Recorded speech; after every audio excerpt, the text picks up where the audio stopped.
This video is going to go over solving systems of equations. We're going to focus today on a system of one linear equation and one quadratic equation. And remember, the quadratic equations, they create a parabola like you kind of see here in blue. And then linear equations, they create a line.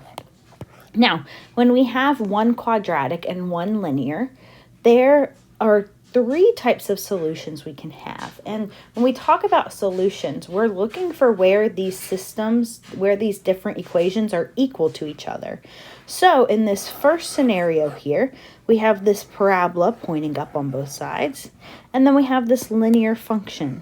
And if I'm looking for where they're equal to each other, I'm looking for a point where they intersect. But in this image, we can see that these two lines are never going to intersect each other. Therefore, there is no real solution. We also have this other case where we have our parabola, and then we have our linear equation, and they intersect at exactly one point, and that is when there is one real solution. And then we have our last one, which is when we have the parabola, and then the linear function goes through it and passes through in two places. That is when we have two real solutions. We're going to get started with an application problem for our first example. So this is modeling why these types of questions are important to learn.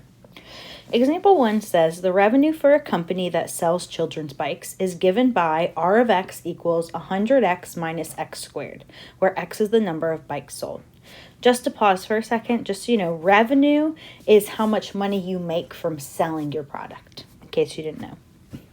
The cost for the production of the bikes is given by C of x equals 25x plus 900. Okay, so that cost equation, that represents how much it costs you to buy the supplies in order to make the bikes. So that's the money that you're losing. Revenue is the money that you gain. Determine the break-even point. So the break-even point is when you first start a business and you're paying money to buy all these supplies to make your goods, you're gonna be spending more money than what you're making. Eventually, as you start to grow your business and make more and more product sales, then you're going to start to actually make more money than it is costing you to run your business. That's when a business becomes profitable. So the break-even point, and the one that we want to focus on here, is when is your business finally going to start making more revenue than it costs them to run the business, or it costs you to make the goods. Now, for systems, you'll often see them with this little curly bracket here. And then we'll have our two equations. So we have R of x equals 100x minus x squared. And then we have the C of x equals 25x plus 900.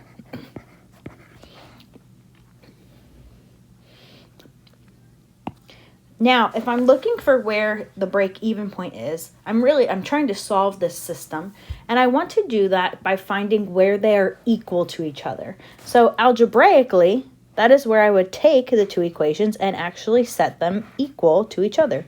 So we're going to do 100x minus x squared is equal to 25x plus 900. And now we're going to solve for x. Looking at this equation, we want to think about what the best solving method would be. I see that we have x squared and x's, so I'm going to try to get everything to one side of the equation and either factor or use the quadratic formula. So starting that process right now, subtract over, we get negative x squared equals negative 75x plus 90. Then I'm going to add over x squared. 0 equals x squared minus 75x plus 90. All right, so now to continue. I finally have my equation ready to go, and I can either factor or use quadratic formula. These numbers, I don't know how 900 turned into 90. Let's fix that. I'm going to set up big X. Now, these numbers are kind of big, right? 900 is a pretty big number. So if that's not one that you're very comfortable with finding the factors for, go straight to quadratic formula. It'll still get you the same answer. But for 900, the two numbers that would multiply to 900 but add to negative 75 would be negative 60 and negative 15. So we'll put that into our factored form here. I'm going to zoom in a little bit.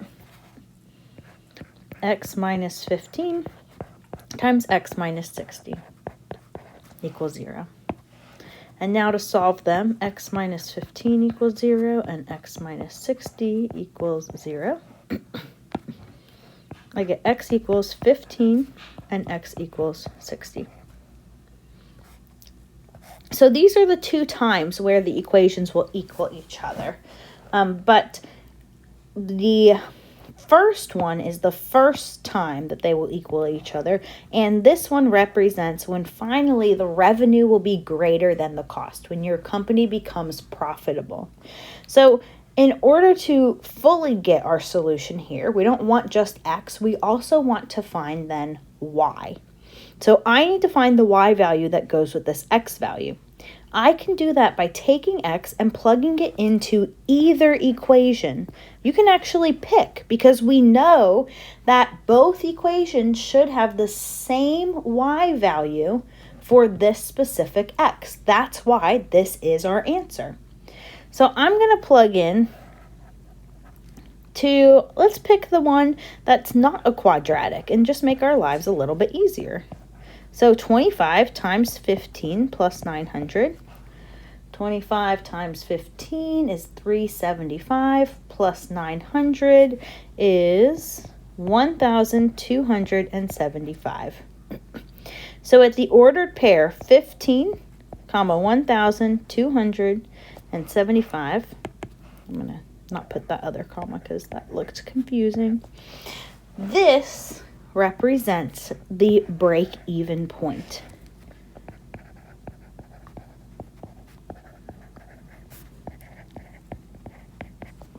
Now there is a second point where they will equal each other, and that is at x equals 60.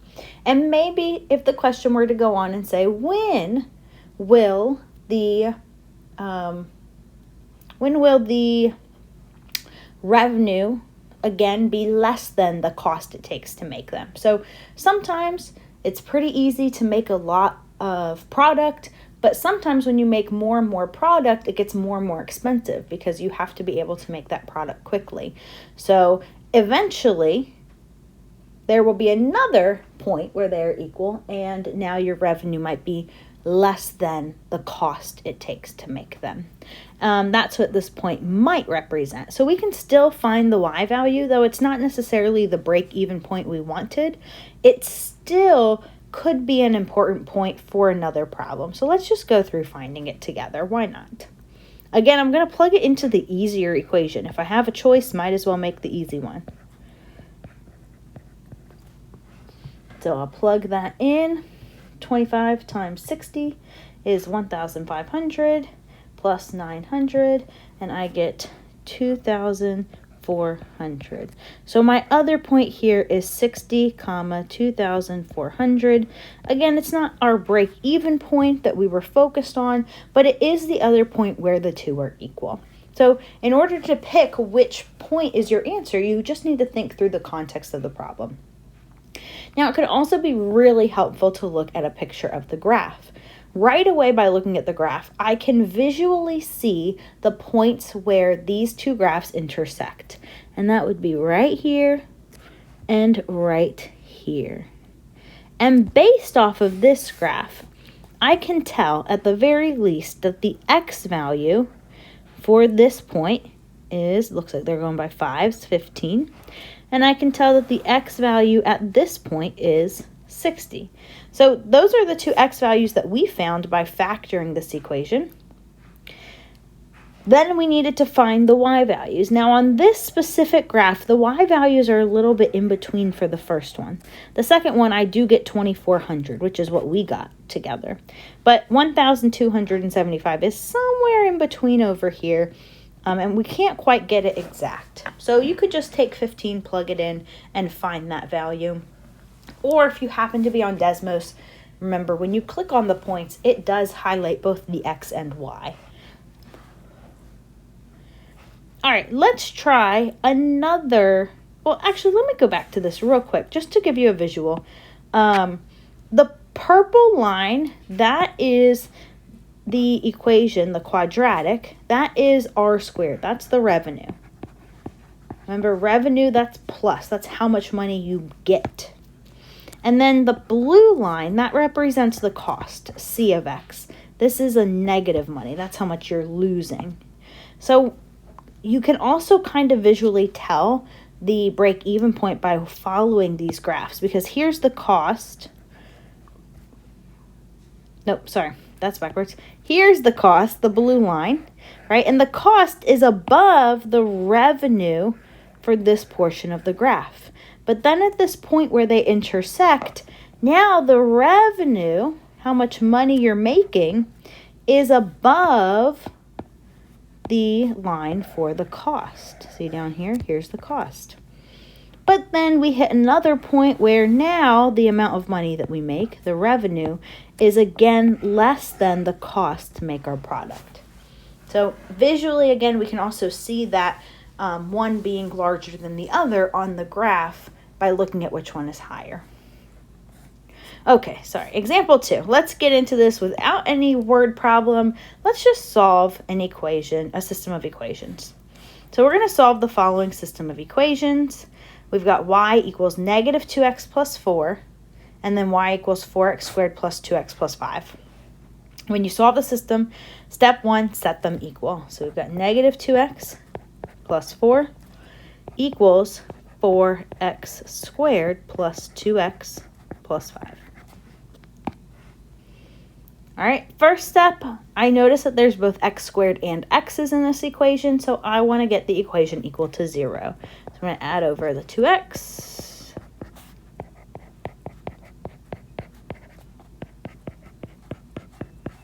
And then I'm going to subtract over 4.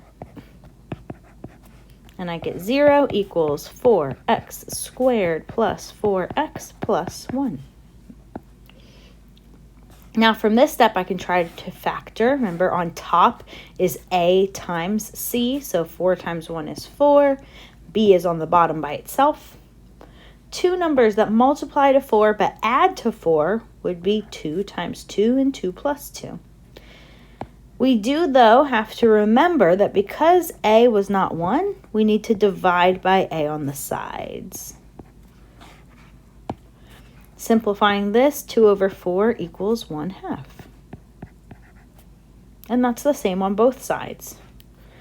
So when I set up my factored form, 0 equals x. Now remember, it's x plus 1/2, but then we do bottoms up. And I'm just going to skip ahead to that. We get 2x plus 1 times 2x plus 1. Now I'm going to set the factor equal to 0. Now notice we have the same factor twice. If I solve both of them, I'm going to get the same answer. So I really only have to solve one.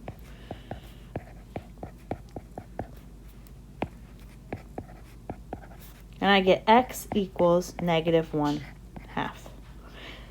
For this one, I can already tell just because I only got one x that there's only one solution. But we still want to find both x and y for that solution. So let's take x and plug it in. I think this first one's going to be easier. So we're going to plug it in there. We've got negative 2 times x, which is negative 1/2, plus 4. And now I'll solve this. So negative 2 times negative 1/2 is a positive 1. 1 plus 4 is 5. So our answer is negative 1/2, comma 5. This is an ordered pair. Now, you can then take this and go check your answers on Desmos.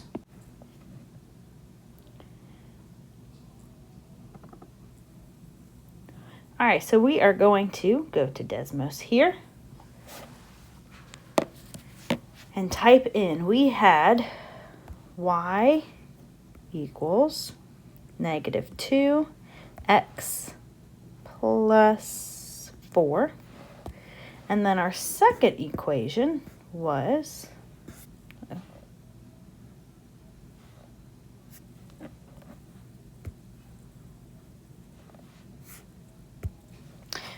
Our second equation was 4x squared plus 2x plus 5. 4x squared plus 2x plus 5. 4x squared plus 2x plus 5. 4x squared plus 2x plus 5. Sorry for repeating myself many times, but it helps me remember. So now, if I look at the picture, the blue line is the quadratic, the red is the linear function, and we can zoom in, and even just clicking on them, we can see where their intersection is, -0.5, comma 5. What's interesting about this one, too, to see is that unlike before when we talked about solving, these two do not have to touch at the vertex in order for it to be just one solution. A linear line can actually just brush up across the parabola, unlike it does here. So that's kind of neat. But this is the picture of our answer. Again, just click on it. There you go. We have confirmed our answer, so we are good. Let's go through example 3. All right, again, we're solving, so let's set them equal. -4x minus 7 equals 3x squared plus x minus 3.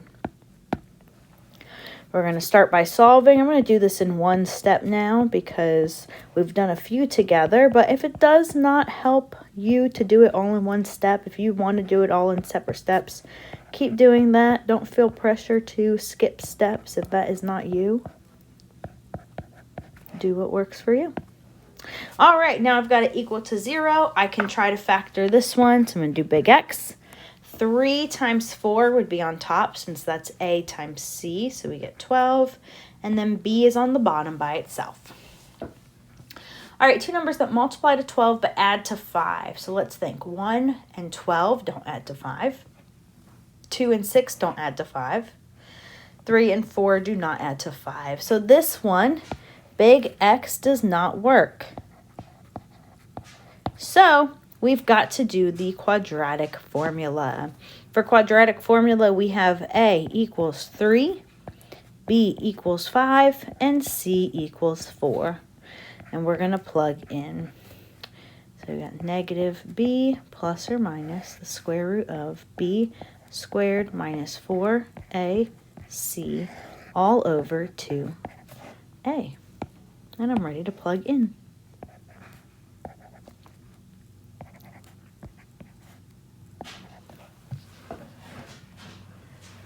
All right, to simplify this, we have negative 5 plus or minus the square root of 4.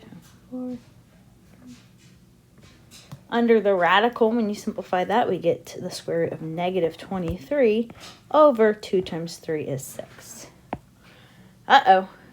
Right here, I'm already starting to see an issue.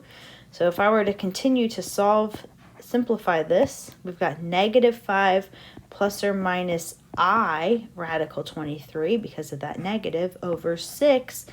And because there's an I, that tells me that there are no real solutions to this.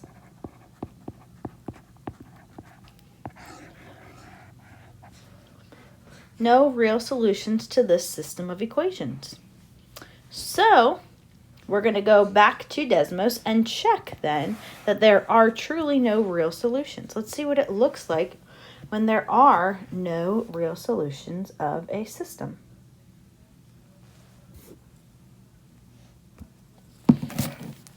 Clear this out. We have now y equals negative 4x minus 7. And then y equals 3x squared plus x minus 3. All right, so let's zoom out so we can see the picture of our graph here. We've got our purple parabola, we've got the green linear function, and we've got no intersections between them. They never touch, which confirms our work here where we got no real solutions.